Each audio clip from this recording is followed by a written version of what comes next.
স্বাগত চট্টগ্রাম প্রতিদিন সংবাদে। পুরো সংবাদে আপনাদের সঙ্গে আছি আমি নাফিসা হক। দেখছিলেন সংবাদ শিরোনাম, জানাবো পুরো খবর। চট্টগ্রামে উৎপাদিত সবজির পাশাপাশি উত্তরবঙ্গের নানা সবজিতে ভরে গেছে বাজার।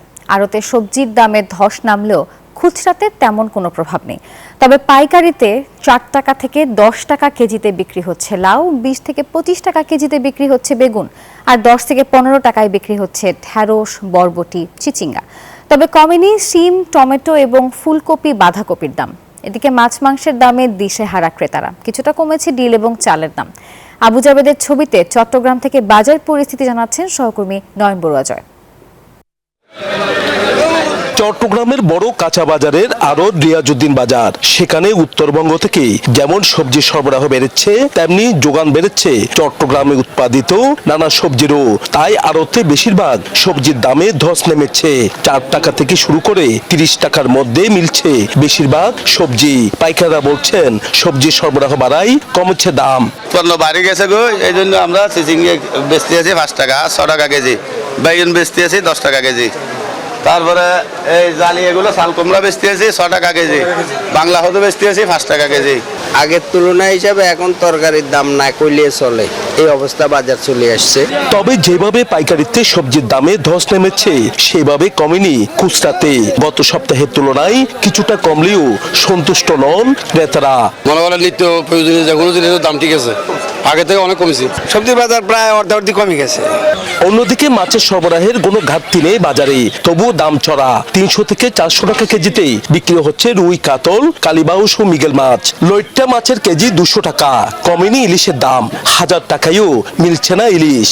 মাছ তো নাই, কমবে করতে কম, জনগণ বেশি, মাছ পড়তেছে কম। রুই 650, তেলাপিয়া 280, চাঁদা মাছ 1500, শীতল 700, লাল কোরাল 800, সাদা কোরাল 750। 240 নাগালের মতো তো নাই, অনেক বাড়তি দাম। কমেনি ব্রয়লার মুরগি, সোনালী মুরগি সহ গরু, খাসির মাংসের দাম। কমেছে কাঁচামরিচ, ধনেপাতা সহ ডিম ও চালের দাম। তবে নতুন করে বেড়েছে পেঁয়াজ, রসুন ও আদার দাম। নয়ন বড়ুয়া জয়, নিউজ 24, চট্টগ্রাম। রাঙামাটির বিভিন্ন বাজারে মিলছে শীতের আগাম সবজি। তবে ক্রেতাদের অভিযোগ, জুমের সবজির দাম কম থাকলেও শীতের সবজির দাম বেশি। অবশ্য বিক্রেতাদের দাবি, চাহিদার তুলনায় সরবরাহ কম থাকায় সমতলের সবজির দর এখন ঊর্ধ্বমুখী রয়েছে। ফাতেমা জান্নাত মুমুর পাঠানো তথ্য ছবি নিয়ে ডেস্ক রিপোর্টে থাকছে বিস্তারিত। ভাসমান ট্রলারে কিংবা নৌকায় করে জমি উৎপাদিত সব সবজি রাঙামাটির বনরূপা বাজারে নিয়ে আসেন ক্ষুদ্র নৃগোষ্ঠীরা। এসব সবজির দাম কম ও মান ভালো হওয়ায় খুশি ক্রেতারা। সব ধরনের বাজারে উঠে, কাহারি পরে হচ্ছে এগুলো কিনতে সস্তা, এখান থেকে নিয়ে যায়, এখানে দাম কম, পাহাড়িরা বাজার আনে। তবে এখানকার বিভিন্ন হাট বাজারে সমতলের শীতের সবজির সরবরাহ বেড়েছে।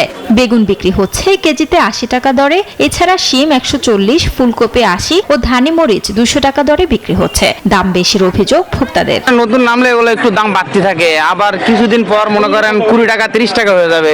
যারা অতিরিক্ত নিম্ন আয়ের তারা তো মনে হয় একটু সাধ্যের বাইরে থাকার কথা। চাহিদার তুলনায় সরবরাহ কম হওয়ায় সমতলের সবজির দাম বেশি দাবি ব্যবসায়ীদের।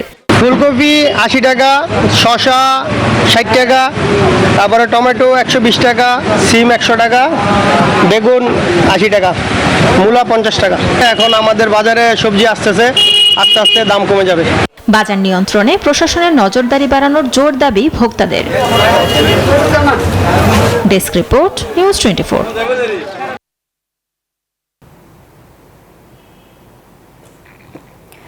দীর্ঘ 9 মাস বন্ধ থাকার পর আবারও পর্যটকদের জন্য খুলে দেওয়া হচ্ছে দেশের একমাত্র প্রবাল দ্বীপ সেন্ট মার্টিন।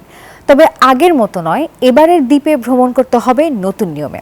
নভেম্বরে রাত্রি যাপন নিষিদ্ধ, দিনে গিয়ে দিনেই ফিরতে হবে। আর এমন সিদ্ধান্তে হতাশ স্থানীয় হোটেল ব্যবসায়ীরা। পাশাপাশি জাহাজ মালিকরাও এই সিদ্ধান্তকে প্রত্যাখ্যান করে জাহাজ না চালানোর সিদ্ধান্ত নিয়েছেন। ফলে শুরুতেই সেন্ট মার্টিন ভ্রমণ অনিশ্চিত হয়ে পড়েছে পর্যটকদের জন্য। ইরফানুল হাসানের তথ্য ছবি নিয়ে ডেস্ক রিপোর্ট। নতুন নিয়ম অনুযায়ী প্রথম মাসে কেবল দিনে গিয়ে দিনে ফেরার শর্ত। ডিসেম্বর ও জানুয়ারি মাসে প্রতিদিন সর্বোচ্চ 2000 পর্যটককে রাত্রিযাপনের অনুমতি দেয়া হবে। ফের ফেব্রুয়ারিতে দ্বীপে পর্যটক যাতায়াত পুরোপুরি বন্ধ থাকবে। আর এসব সিদ্ধান্তে নাখোশ সেন্ট মার্টিনের স্থানীয় ব্যবসায়ীরা। সত্যিকার অর্থে সেন্ট মার্টিনের দিনের বেলা থেকে রাতের বেলায় সুন্দর, সেক্ষেত্রে রাত্রে যদি থাকতে না পারে পর্যটক, তাহলে তারা সেন্ট মার্টিন দ্বীপ থেকে বিমুখ হয়ে যাবে। সেন্ট মার্টিন দ্বীপে পর্যটক এসে যে রাত্রি যাপন করতে না পারে, কেন পর্যটক সেন্ট মার্টিনে আসবে? আর এইবারে যেটা করছে সেটা হচ্ছে একেবারে নাটকীয়তার মধ্যে ফেলে দিছে। এখানে কেন পর্যটকদেরকে হয়রানি করার জন্য আবার আড়াই ঘন্টা জার্নি কেন অতিরিক্ত এখানে অ্যাড করা হয়েছে? আমাদের আসলে খুশি হওয়ার কিছু নেই, আমরা হতাশ।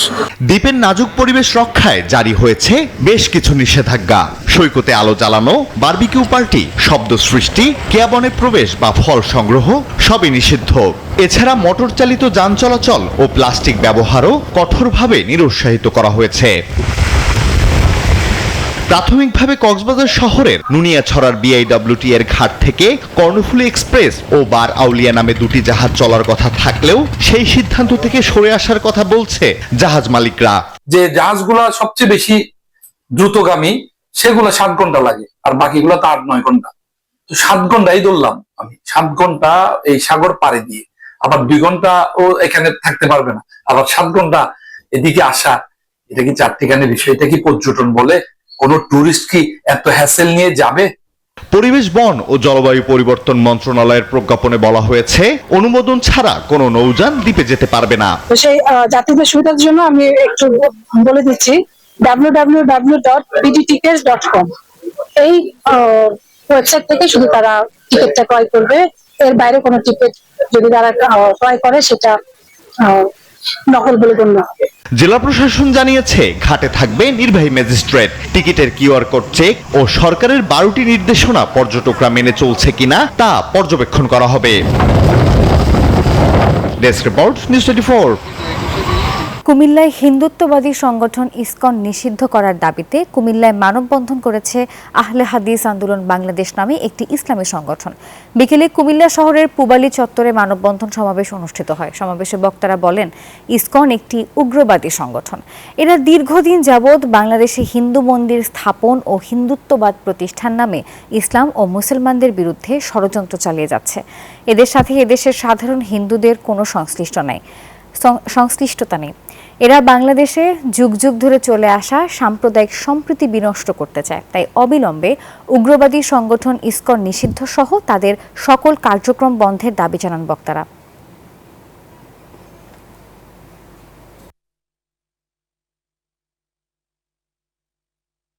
রাঙামাটিতে মাসব্যাপী চলা কঠিন চিবরদান উৎসবের শেষ দিনে ভিড় আনন্দে মেতেছেন ক্ষুদ্র নৃগোষ্ঠী সহ দূর দূরান্তের দর্শনার্থীরা।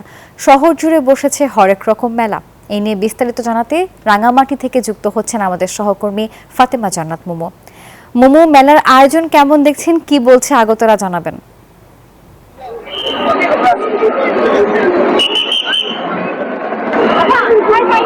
ধন্যবাদ নাফিসা। আমি আছি এখন রাঙামাটি জগদ্ধাত্রী বাড়ির মেলাতে। রাঙামাটি শহর জুড়ে হরেক রকম মেলা বসেছে। আমরা দেখতে পাচ্ছি অসংখ্য মানুষের ঢল নেমেছে মেলায়। বিভিন্ন বয়সের নারী পুরুষ এবং তরুণ তরুণীদেরকে আমরা দেখতে পাচ্ছি মেলায় ঘোরা আনন্দ করছেন এবং উচ্ছ্বাসিত কেনাকাটা করছেন। একই সাথে ঢাকা এবং চট্টগ্রাম থেকে যে মেলা ব্যবসায়ীরা এসেছেন তারাও কিন্তু জমজমাট বেচা বিক্রি করছেন।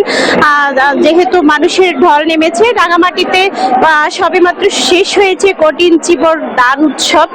এখন চলছে জগদ্ধাত্রী বাড়ির পুজো। এই পুজোকে ঘিরে রাঙামাটিতে 3 দিন ব্যাপী চলবে এই মেলার উৎসব।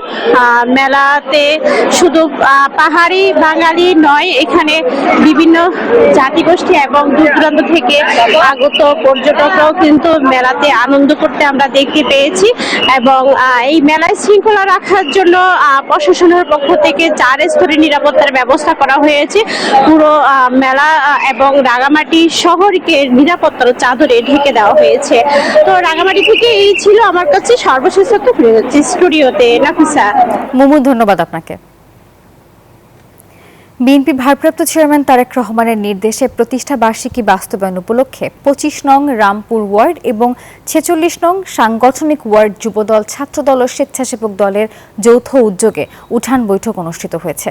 বিকেলে ঈদগাহ মুন্সিপাড়ার টেক্সটিং ফকির মাজারের সামনে এই উঠান বৈঠক সম্পন্ন হয়। অনুষ্ঠানের প্রধান অতিথি ছিলেন কেন্দ্রীয় যুবদলের সাবেক সহসভাপতি মোশাররফ হোসেন দীপ্তি। প্রধান বক্তা ছিলেন শহীদ মাহমুদ চৌধুরী। এ সময় বক্তারা বলেন, দলের কর্মসূচি বাস্তবায়নের মাধ্যমে তৃণমূল পর্যায়ে বিএনপির সংগঠন আরও সুদৃঢ় হবে এবং গণতন্ত্র পুনরুদ্ধারের আন্দোলনকে আরও বেগবান করা হবে। চট্টগ্রাম প্রতিদিন সংবাদ এই পর্যন্তই। ধন্যবাদ।